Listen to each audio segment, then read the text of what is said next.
제가 몇 년 전에 건축하기 전에 한번 다녀갔습니다만 오늘 와서 보니까 예배당이 너무 예쁘게 잘 지어졌습니다.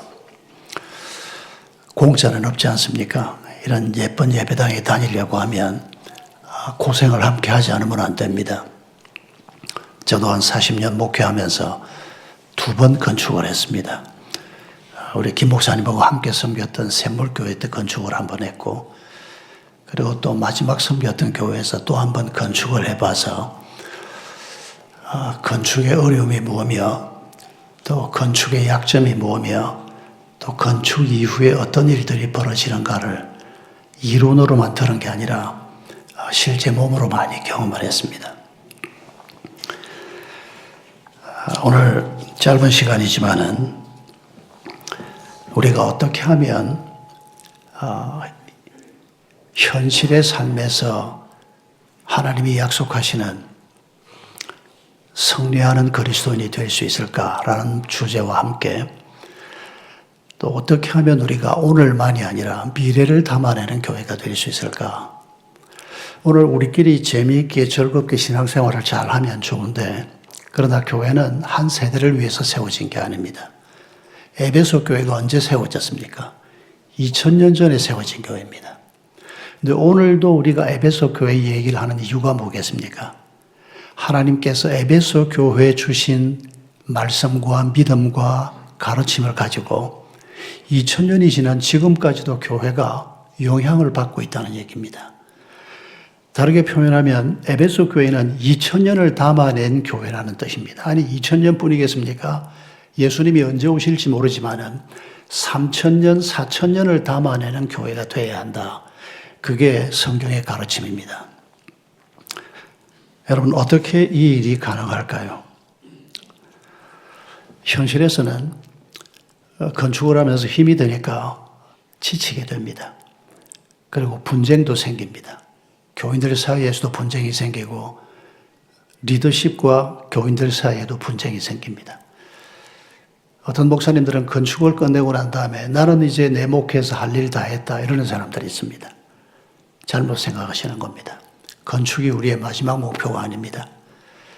건축은 그릇을 만드는 것입니다. 집을 한 칸 장만하는 겁니다. 이왕이면 예쁜 집이면 좋고, 튼튼한 집이면 좋고, 편리한 집이면 좋을 것입니다. 무리하고 사치스럽게 지을 필요는 없지만은 아주 아담하게 깨끗하게 아주 편리하게 잘 지어진 이런 예배당을 갖게 된 것을 진심으로 축하드립니다. 그런데 여기가 끝이 아니라는 것입니다. 집 한 칸 장만했다고 행복한 가정이 세워집니까? 그건 전혀 별개의 문제입니다.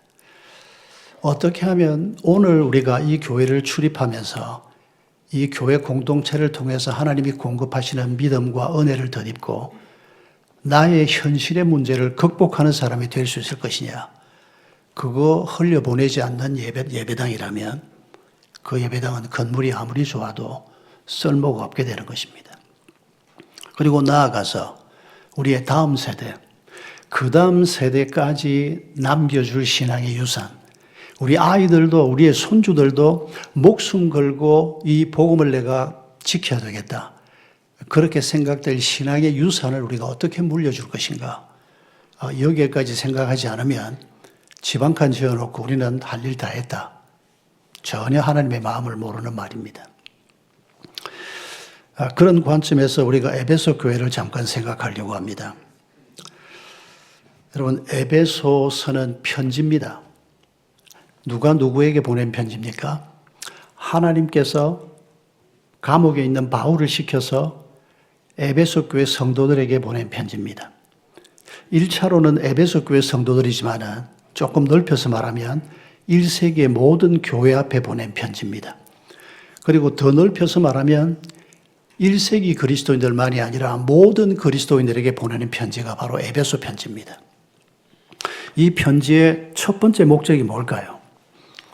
주석서를 읽어보면 하나님께서 영광스러운 교회를 가르치기 위해서 이런 표현을 씁니다만은 너무 표현이 사변적이라고 저는 생각합니다. 단순하게 말하면 여러분, 이 에베소 편지를 받아서 읽는 그 당시에 이미 성도들 중에 어떤 사람의 가족은 사자밥이 된 사람들이 있습니다. 편지를 받아서 읽고 있는 그 순간에 이미 내 형제나 내 친구나 누군가가 감옥에 끌려가 있는 사람들이 있는 이런 상황입니다. 그게 그 당시 1세기 성도들의 상황이었습니다. 그런 상황에 편지를 받은 겁니다. 영광스러운 하나님의 교회, 그 말도 틀린 말은 아닙니다. 그 시관점에서 볼 때 분명히 옳은 표현이지만은, 그러나 미세한 관점에서 생각하면 하나님께서 에베소 편지를 주신 이유는 고난받고 있는 성도를 격려하기 위해서입니다. 그들의 현실 속에서 승리하는 그리스도인이 되게 하기 위해서입니다. 그게 먼저입니다. 우리가 이기지 못하면 다음 세대에 무슨 복음을 얘기할 수가 있겠습니까? 우리가 죄를 이겨야 하고, 우리의 약점을 넘어서야 하고, 우리의 문제가 뭔가를 파악하고 그 문제에서 성숙해지는 모습이 있어야 하고, 이런 하나님의 은혜가 오늘 내게 있을 때, 내 삶에서 승리의 열매가 있을 때, 그게 하나님의 복음의 능력이 되는 겁니다. 그리고 우리의 다음 세대는 성경을 통해서도 하나님의 말씀을 배우고 하나님을 배우지만은 사실은 그렇지 않습니다. 아이들이 말한 대로 자라주면 얼마나 좋겠습니까? 그런 애는 전혀 없습니다. 아이들은 어른들의 모습을 보고 배웁니다. 성경을 말하는 입을 보고 배우는 게 아니고 우리의 행함을 보고 배웁니다. 기성세대가 어떤 문제에 어떤 식으로 대처를 하는지 그걸 보면서 아이들이 자란다는 것을 우리가 잊을 때가 참 많습니다. 내 부모들이 무엇을 위해서 목숨을 거는가? 그걸 그 다음 세대가 보는 겁니다. 돈을 위해서 목숨을 거는가? 자기의 감정을 지키기 위해서 목숨을 거는가? 아니면 세상의 영광을 위해서 목숨을 거는가? 보고 있지 않습니까? 아이들이. 한 집에서 살지 않습니까? 속일 수가 없습니다. 우리 아이들은. 부모가 목사건 장로건 권사건 사모건 아이들을 속일 수가 없습니다. 여러분, 하나님께서 에베소서를 주신 목적은 성도들이 자기 삶에서 어떤 문제든지 그게 고난이든 그게 안일함이건 그게 사치함이건 무엇이건 간에 현실의 삶에서 좌로나 우로나 치우치지 않고 그리스도인의 바른 길을 걸어가게 하기 위해서 에베소 말씀을 주신 것입니다. 그리고 그 길을 걸어가면서 자연스럽게 다음 세대가 형성이 되고 또 그 다음 세대가 형성이 되고 그러면서 미래를 담아내는 교회가 되게 하는 이런 밑그림을 우리 주님께서 가지고 계신 것을 볼 수 있습니다. 어떻게 해요? 하나님이 어떻게 이 일을 에베소서에서 우리에게 가르칩니까? 먼저 이런 질문을 한번 해봅시다. 성도들을 격려하기 위해서 편지를 보내신다면 하나님이 집필자를 제대로 선택하신 게 맞나? 이런 질문 해볼 수 없겠습니까? 이분은 지금 감옥에 있는 분입니다. 그리고 얼마 있지 않아서 순교하는 분입니다. 여러분, 편지를 받는 사람이 아니 우리가 이 현실에서 이기는 자가 되게 하려고 하면 감옥에 있는 사람보다는 로마 정권이 아주 중요한 멤버로 있는 사람이든지 아니면 뭐 돈을 벌어서 엄청난 영향력을 행사하는 갑부라든지 이런 사람들이 편지를 써야 이게 더 어울리지 않나 이런 질문을 해보지 않을 수가 없습니다. 에베소 읽으면서 이런 질문을 안 해보셨으면 에베소서를 다시 읽으셔야 합니다. 이게 현실의 문제를 다루는 것이 글이기 때문입니다. 그런데 하나님은 굳이 로마 감옥에 있는 사형수로 있는 그리고 얼마 있지 않아서 순교하게 되는 이 사도 바울에게 고난받고 있는 그 시대의 백성들에게 가장 큰 위로와 울림이 되는 말씀을 기록하게 하셨습니다. 그리고 이후에 오는 모든 그리스도인들에게도 그의 목소리를 통해서 하나님의 음성을 들려주고 계십니다. 하나님이 왜 그렇게 하셨는지를 발견한 사람은 이미 신앙의 고수가 되어 있는 분들입니다. 기초는 다 넘어선 분들입니다. 우리는 로마 감옥을 박차고 나온 사람이 로마를 이기자라고 말해야 설득이 잘 된다고 생각합니다. 저도 20대, 30대를 되돌아보면 그런 방법으로 많이 생각했던 부끄러운 기억들이 많이 있습니다.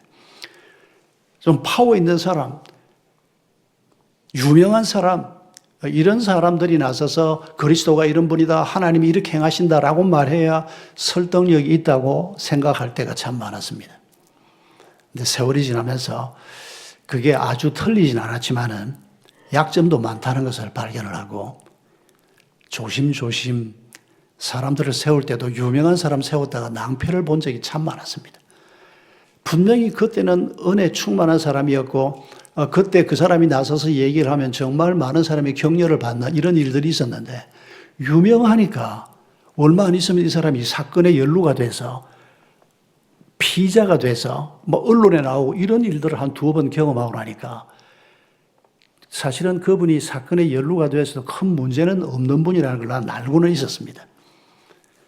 근데 교인들은 아니 엊그제 불과 한 2달 전에 큰 은혜를 받았는데 한 2달 후에 신문에 이 사람 집을 막 누가 수색을 했다 그러고 이게 유명한 사람들이 갖고 있는 함정이구나 하는 생각을 많이 하게 됐습니다. 하나님이 그런 뜻으로 사도 바울을 택하고 다른 사람을 택하지 않은 것은 아니라고 생각합니다. 그보다는 바울이 가지고 있는 바울이 경험한 복음의 능력 때문이라고 생각합니다. 사실 유명한 사람이 실족해서 다른 사람에게 상처를 입히는 거나 또 사도 바울 같은 분은 그 당시에는 유명한 사람이 아니었습니다. 교회 안에서는 좀 유명해도 죄수였습니다. 그런데 이분이 순교 당하는 것을 보면서 예수님을 잘 모르는 분으로 야 예수는 믿을 게 못돼. 그렇게 열심히 섬기는 사람이 결국 목베어서 참수형을 당해 죽잖아. 그런 영향도 또 있습니다. 그래서 결국은 이런 건 다 외형적인 얘기일 뿐이고 근본적으로는 여러분 사도 바울은 지금 감옥에 있지만은 또 다른 옥중 편지 빌립보서에서 이렇게 얘기한 거 기억나실 겁니다. 4장 13절을 보면 내게 능력 주시는 그분 안에서 내가 능치 못할 것이 없다. 여러분 이 말 뜻은 내가 지금 이 로마 감옥에 앉아 있지만은 이 감옥이 나의 하나님이 주신 기쁨을 뺏어가지 못한다. 바로 그런 고백입니다. 내가 감옥에 있던 왕궁에 있던 내가 평범한 내 가족들과 함께 사는 집에 있던 어디에 있건 간에 하나님이 주신 기쁨은 내 마음에서 절대 뺏기지 않는다. 이런 복음의 비밀을 바울은 이미 체득한 사람이었습니다. 이런 바울인 것을 알 때 하나님의 마음을 알 수 있고 이런 하나님의 마음을 알 때 바울을 부끄러워하지 않고 자랑스러워할 수 있는 사람들이 될 것이고 복음의 본질에 제대로 접어드는 사람이 될 것입니다.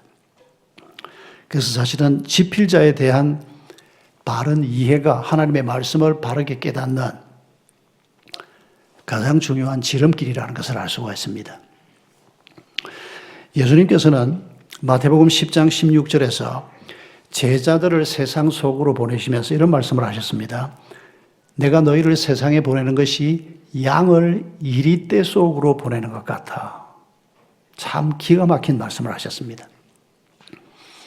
우리가 복음을 가지고 예수 그리스도의 제자로서 하나님을 믿는 사람으로서 세상 속에 살 때 우리의 모습은 이리떼 속에 둘러싸여 있는 양과 같다. 이렇게 표현한 겁니다. 양의 모습으로 이리떼 속에서 살아내야 한다는 겁니다. 그런데 주님은 말씀하시기를 그 양이 이리떼를 이긴다라고 말씀합니다. 세상이 믿는 사람을 감당하지 못한다라고 말씀하십니다. 이게 우리가 가진 딜레마입니다. 오늘 현세 이길 승리뿐만 아니라 미래 세대까지도 승리하게 만드는 교회가 되게 하겠다. 이게 하나님의 계획이거든요. 그런데 우리는 자꾸 뭐라고 생각을 하는 거 하니까 양의 모습, 이건 그리스도의 모습입니다. 양의 모습으로 세상을 살려고 하니까 이게 거추장스러운 게 한둘이 아닙니다. 뭐 거짓말하지 말아라, 정직하게 살아라, 성실하게 살아라, 거룩한 삶을 살아라, 남에게 양보해라. 이렇게 살면 바보 소리 듣기가 딱 좋습니다. 직장 생활에서 이렇게 살아서 과연 승진할 수 있을까? 이렇게 사업해서 과연 제대로 될까? 이런 의심이 이 악한 세상을 보면 자연스럽게 우리 마음속에 생깁니다. 이상한 생각이 아닙니다. 그러나 우리가 주의해야 하는 것은 분명히 세상을 파악하는 우리의 관점이 틀리진 않았지만 여기에 하나님의 새로운 시선이 더해지는 겁니다. 네가 양의 모습이지만은 이 양이 그냥 양이 아니고 하나님의 사랑을 받는 어린 양이고 하나님이 함께하는 어린 양이기 때문에 너희가 이 길을 잘 걸어가면 이리를 이기는 자가 될 수 있다. 이런 하나님의 관점을 우리가 잘 붙들어야 하는 겁니다. 이런 하나님의 관점을 잘 붙들지 못하면 우리가 어떻게 생각하는 거니까 하나님 내가 믿음으로 한번 이겨내 보고 싶은데 저 이리 때 같은 것들 왜 여러분 우리 주변에 교회 안에도 아직 믿음을 갖지 못한 이리 새끼들이 들어있지만은 뭐 바깥에 가면 다들 자기 욕망을 따라 살려고 하고 자기 생각을 따라 살려고 하고 자기 생각하고 안 맞으면 그냥 험한 소리 함부로 해대는 이런 인간들이 한둘이 아니었지 않습니까? 우리도 또 그런 사람 중에 하나였지 않습니까? 그러니까 우리도 모르게 뭐라고 기도합니까? 하나님, 내가 양의 모습을 가지고 살다가는 아무것도 못하겠습니다. 차라리 저 이리를 내가 한 입에 물어 뜯어 죽일 수 있는 사자가 되게 하옵소서. 호랑이가 되게 하옵소서. 우리가 쉽게 이런 기도로 넘어갈 수가 있습니다. 조심하셔야 합니다. 여러분, 예수님께서 양의 모습을 얘기하는 것은 신앙의 본질을 얘기하는 겁니다. 우리가 이리를 물어 이길 수 있는 호랑이가 되겠다, 사자가 되겠다고 하는 것은 이건 세상 방식을 얘기하는 겁니다. 세상의 파워, 세상의 돈의 파워건 권력의 파워건 이런 걸 가지고 짓누르겠다는 겁니다. 그런데 예수님이 우리에게 보여주신 모범은 뭡니까? 끝까지 양으로 사는 것입니다. 찌르면 찔림을 당하고 욕하면 욕먹고 그러면서도 발을 씻기고 그러면서도 사랑하고 섬겨주고 여기에 하나님의 능력이 있다는 것을 하나님은 우리에게 가르치고 있습니다. 여러분, 이 신앙의 본질을 우리가 깨닫지 못하면 현실에서 다른 힘을 가지고 이겼다?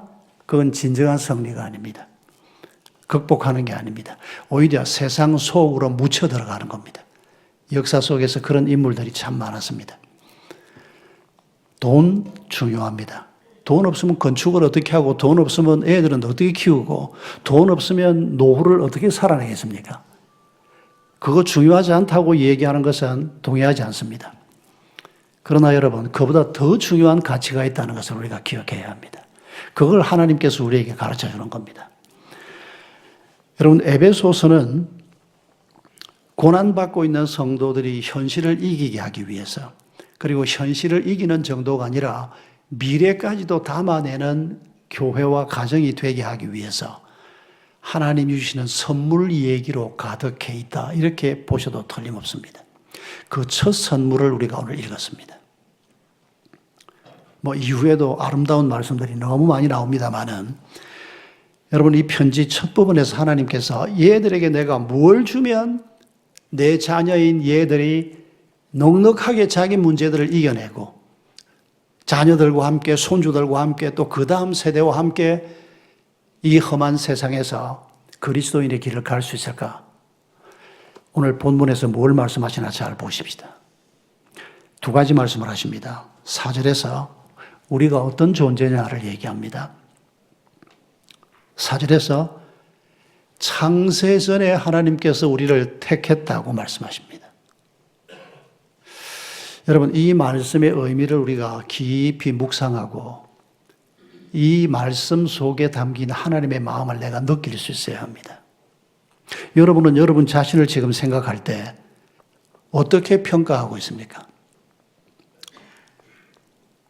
나이가 우리에게 중요합니까? 예, 나이도 분명히 중요합니다. 근데 제가 지금 이 나이를 먹고 나니까 가끔씩 후배들이 그런 질문을 합니다. 목사님, 30대, 40대로 돌아가고 싶은 생각 없습니까? 제가 바로 답했습니다. 1도 없다냐 그랬습니다. 그 젊은 시절의 꿈, 젊은 시절의 낭만, 그걸 부인하는 건 아닙니다. 그 젊은 시절에 아름답고 좋은 일들이 많이 있었지만은 제가 그렇게 말했던 이유를 여러분 이해하실 겁니다. 그 철없던 시절, 하나님을 믿는다고 하면서도 믿음의 진수가 뭔지도 잘 모르고 목사가 이미 33살의 목사가 돼서 일을 하면서도 그 목회의 본질이 뭔지도 잘 깨닫지 못하고 실수했던 것들, 이런 거 생각하니까 젊은 시절로 돌아가고 피부가 좀 좋아지고 머리가 하얗던, 머리에 숱이 많았던 시절, 예, 그건 그립지만은 그러나 본질을 생각하면 나이 먹어서 그래도 죄를 좀 이겨낼 수 있고 나이 먹어서 그래도 뭐가 옳고 그런지를 좀 분별할 수 있는 지금의 이 상태를 못 바꾼다. 바로 그런 답이 나오는 걸 제가 보면서 내가 조금 믿음이 생겼나, 철이 좀 들었나 이런 생각을 해본 적이 있습니다. 여러분, 하나님은 우리의 가치가 얼마나 큰가를 설명하기 위해서 나이를 얘기하지 않습니다. 건강 상태를 얘기하지 않습니다. 저금 통장에 남아있는 액수를 얘기하지 않습니다. 머리카락이 얼마나 좋으냐, 피부가 얼마나 좋으냐를 가지고 얘기하지 않습니다. 4절에서 뭐라고 얘기한다고요? 창세 전에 내가 너희를 택했다라고 얘기합니다. 창세, 세상을 짓기 전에. 하나님이 세상을 언제 지으셨다고요?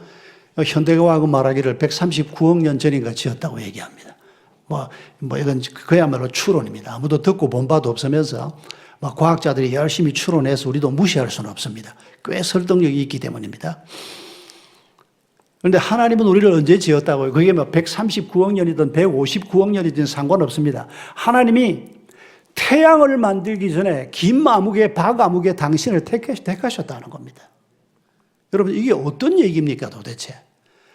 나는 나이가 이제 40 몇입니다, 50 몇입니다, 이렇게 얘기하는데 나는 어머니 뱃속에 있던 날부터의 나를 생각할 수밖에 없는데 우리 주님은 세상을 만들기 전에 우리의 모습을 지금 얘기하고 있습니다.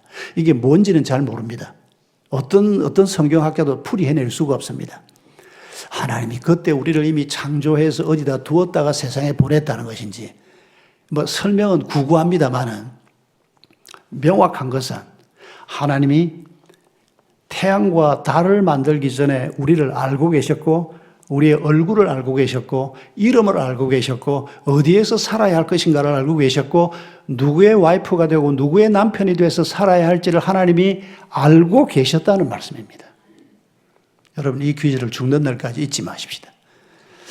힘들고 어려운 일이 있을 때도 세상이 내게 붙여주는 딱지 때문에 또 못난 내가 내게 붙이는 딱지 때문에 나는 이제 연봉이 이제 연봉도 한 푼 못 받는 사람이야. 연금 몇 푼 가지고 살아야 되는 사람이야. 그런 딱지 가지고 살지 말고 하나님께서 나를 태양을 만들기도 전부터 알고 계셨던 하나님과 나의 관계가 이런 사람이야. 여러분, 이게 우리의 자존감에 얼마나 중요한 근거가 되는지 모릅니다. 오늘 본문에서 또 한 가지 주님이 말씀하시는 것은 5절 말씀입니다. 우리가 하나님께 어떤 존재라고요? 아들이라고 표현했습니다만은 딸도 당연히 포함됩니다. 자녀라고 하는 표현입니다. 내가 하나님의 자녀라는 겁니다. 그러면 하나님은 자연히 아빠가 됩니다. 여러분, 아버지를 지칭하는 단어도 아버지라는 단어가 있고 아바마마라는 단어도 있고 아빠라는 단어도 있습니다.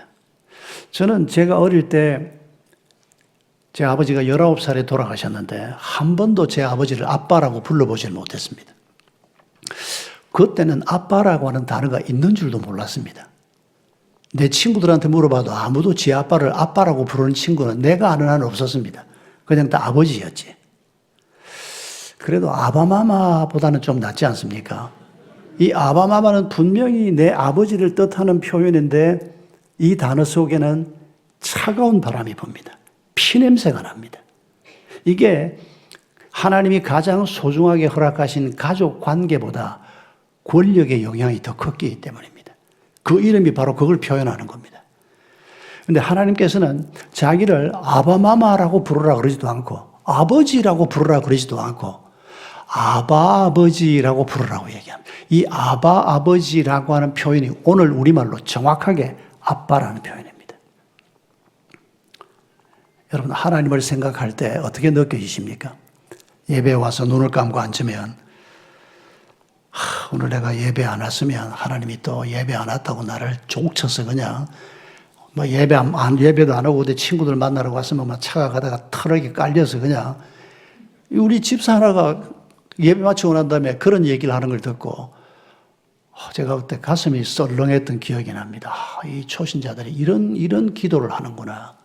사실 가만히 생각해보면 저도 옛날에 그럴 때가 있었는데 이 개구리가 올챙이 잊어버린다고 성도들이 그렇게 얘기할 때 막 가슴이 철렁합니다. 맞아. 지금 믿음을 막 갖고 하나님을 아직 제대로 알지 못할 때 두려운 하나님, 내가 조금 잘못하면 바로 막 한 대 치실 하나님, 힘이 빔이 세시나 그분이 한 대 맞으면 이거 막 다 콩가루가 될 건데, 이게 여러분 우리가 신앙생활을 처음 시작할 때 갖는 어려움입니다. 반대도 있습니다. 뭐든지 좋아 하나님은 막 다 용서해 주시고 아들까지 주셨는데 내가 막 요거 좀 잘 못한다고 하나님이 나를 그냥 안 쳐. 이거 완전히 그냥 자유주의자. 어느 쪽으로 치우치지 말아야 하는데 너무 두려운 하나님, 자애롭다 못해서 그냥 방임하는 하나님 아닙니다. 하나님 우리를 인도하는 길이 분명히 있습니다. 그래서 말씀을 주신 것입니다. 그러면서 그 말씀 안에 있는 우리에게 너는 내 자녀이고 나는 너의 아빠다. 이 관계에 관한 말씀을 우리에게 선물로 주시는 것입니다. 여러분 우리가 당장 필요한 선물들이 얼마나 많겠습니까? 저처럼 암 수술을 한번 받아본 사람은, 큰 병을 알아본 사람들은 건강에 대한 두려움이 늘 느껴집니다. 오늘도 제가 목요일 날 갑자기 감기가 와서 하룻밤 자고 나면 낫겠지. 근데 금요일 날 약국에 가서 약을 하나 사 먹었는데 시원찮아요.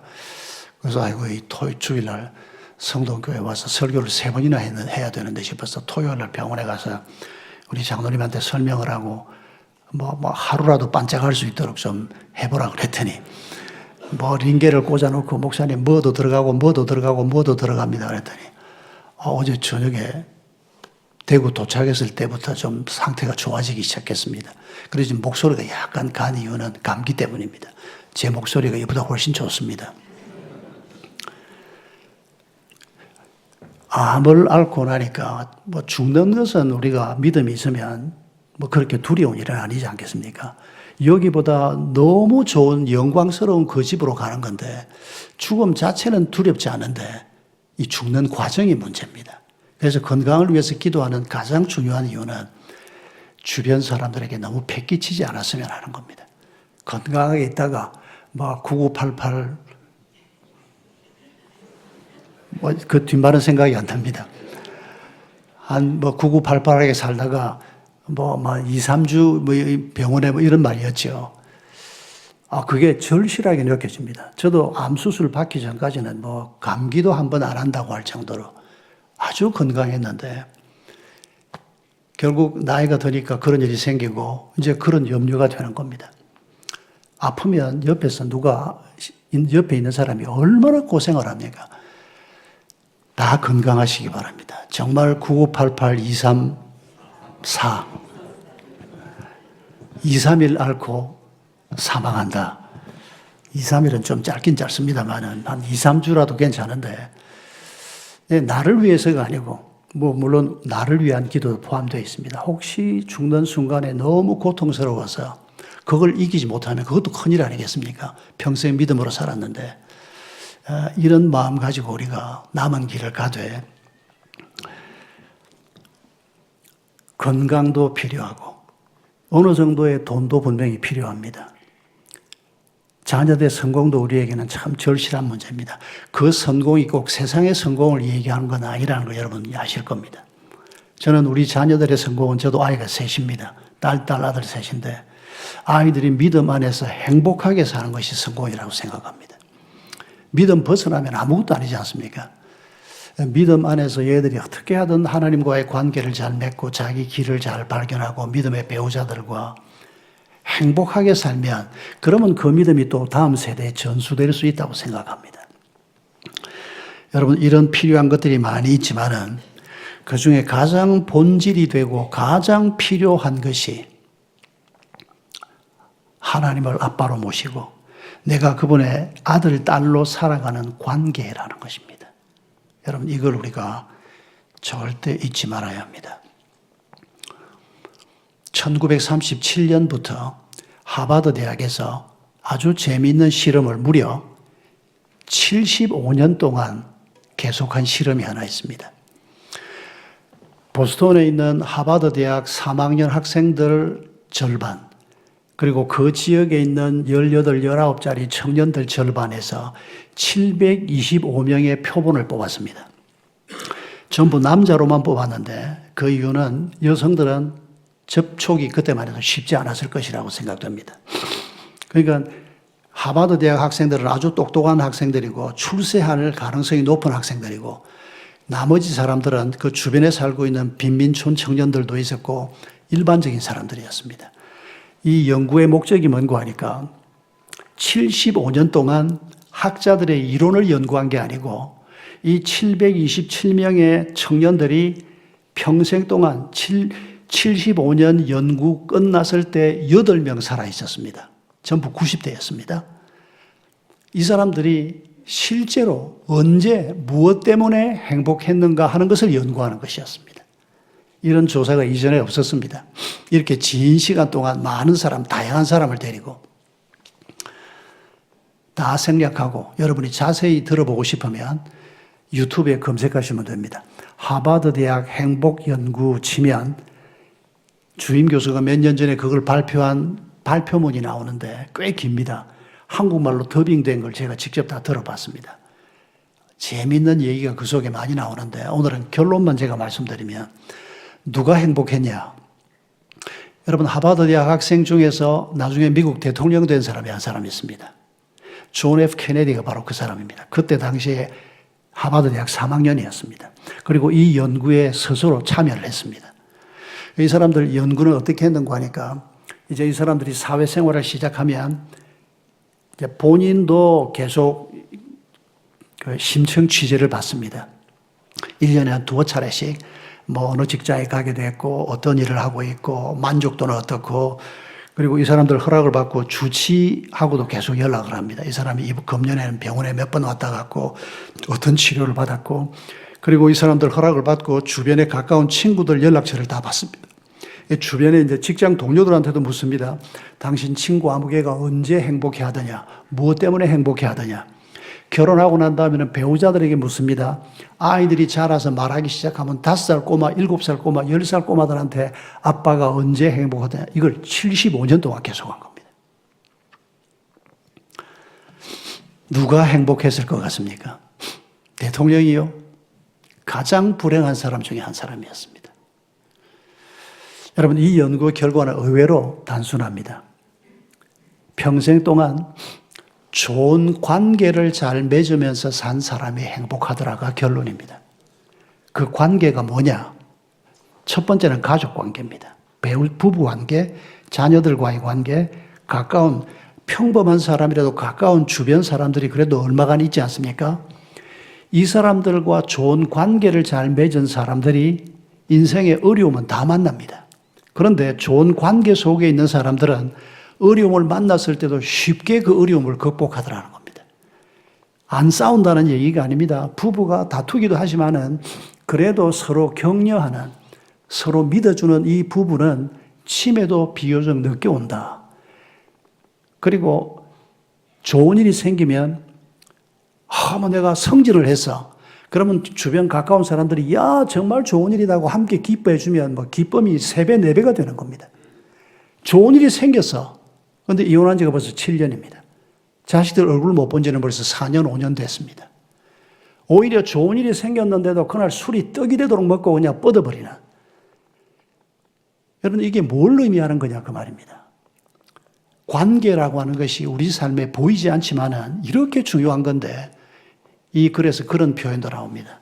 사람들이 이 관계를 잘 만들어가는 일에 투자를 하지 않는다는 겁니다. 관계가 뭐 나쁘다 이렇게 생각하는 건 아니지만 그래도 그 좋은 관계를 맺으려고 하면 사람들하고 밥도 먹어야 되고 사람들하고 듣기 싫은 소리도 덜어내 줘야 되고 듣기 싫은 소리 한다고 야 집어쳐 이러면 좋은 관계가 안 생기지 않습니까? 사람들이 가장 귀한 것을 위해서 투자를 하지 않는다는 겁니다.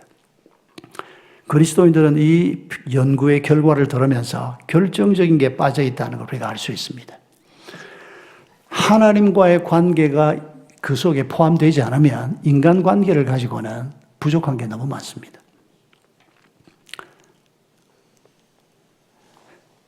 다음 시간에도 비슷한 말씀을 생각할 겁니다만은 여러분, 우리가 하나님의 자녀로서 누릴 수 있는 것을 마음껏 누릴 수 있기를 바랍니다. 하나님이 모든 것의 주인이십니다. 제가 이 표현을 떠올리면 항상 옆에 그림이 하나가 떴답니다. 지금은 이제 장가 가서 두 아이의 아빠가 된 우리 막내가 초등학교 때 우유를 아주 좋아했습니다. 어느 날 내가 집에 있었는데 학교에 갔다가 애가 좀 빨리 왔습니다. 아마 월요일이었는지 애가 문을 열고 아파트 문을 열고 들어오더니 아빠도 있었네? 이러고는 인사를 다녀왔습니다 하고 인사를 하더니 가방을 지방으로 쫙 집어 던지고는 냉장고 문을 여는데 얘가 우유를 좋아한다는 걸 내가 알고 있었는데 얘는 우유를 마셔도 머그 잔이 이보다 더 큰 머그 잔을 어디서 구해놨어요. 걔 잔이 우리 집에서 제일 큰 잔이었습니다. 그 머그 잔에다가 우유를 목에까지 확 차서 부어서는 한 잔을 차가운 걸 원샷으로 마신다는 겁니다. 근데 그날 냉장고 문을 착 열었는데 우유가 없는 겁니다. 우유가 없으면 어째야 됩니까? 거기 주스도 있고 물도 있고 다른 거 마실 거 많이 있는데 이놈이 우유 없다고 열이 뻗친 겁니다. 그러고는 내가 소파에 앉아있는데 나를 쳐다보지는 않고 안방을 쳐다보면서 엄마 왜 우유가 없어요? 꼭 이런 톤이었습니다. 아니 지가 뭔데? 아빠도 지금 집에 앉아있는데 우유 떨어졌다고 막 고함을 지르는데 내가 기가 차서 참. 그러니까 또 안방에 앉아있더니 엄마라고 불려온 여성은 확딱 뛰쳐나오면서 아유 미안하다 엄마가 깜빡했네. 미안하긴 뭐 미안해요. 거기 마실 거 많은데. 그럼 또 이놈이 또 뭐라 그러는 거 하니까 미안한 짓을 왜 해요? 이럽니다. 내가 그 광경이 평생 잊혀지지가 않습니다. 지가 뭐라고? 지가 뭐 전교 1등을 한번 했습니까? 지가 뭐 아르바이트를 해본 적이 있습니까? 딱 한 가지 이유 때문입니다. 지가 그 집 아들이거든요. 그건 엄마도 부인할 수 없고 아빠도 부인할 수 없고 누구도 부인할 수 없는 지는 지 엄마가 지를 낳는 걸 본 적도 없는데 아기 때부터 사랑받으면서 자연스럽게 그냥 내가 이 집의 아들이다. 여러분 그런 자녀 자리를 하나님이 우리에게 주신 것입니다. 인생에 어렵고 힘든 일이 있어도 우리는 쉽게 죽을 수 없는 이유가 여기에 있습니다. 낙심도 사치입니다. 잠깐 낙심했다가 빨리 돌이켜야 합니다. 왜요? 천지를 지으신 그분이 우리의 아빠신데 뭘 우리가 오래 낙심하고 있을 겁니까? 빨리 돌이켜야 합니다. 여러분 이 하나님이 오늘도 우리에게 이런 하나님과의 관계 속에서 우리가 믿음의 길을 걸어갈 때 그 관계 속에서 하나님이 모든 좋은 것을 공급하시는 것입니다. 이 공급이 우리에게 있을 때 우리가 오늘 우리의 현실의 문제를 극복할 뿐만 아니라 미래도 넉넉하게 담아내는 세상이 넘볼 수 없는 그런 가정, 그런 공동체를 세우게 될 것입니다.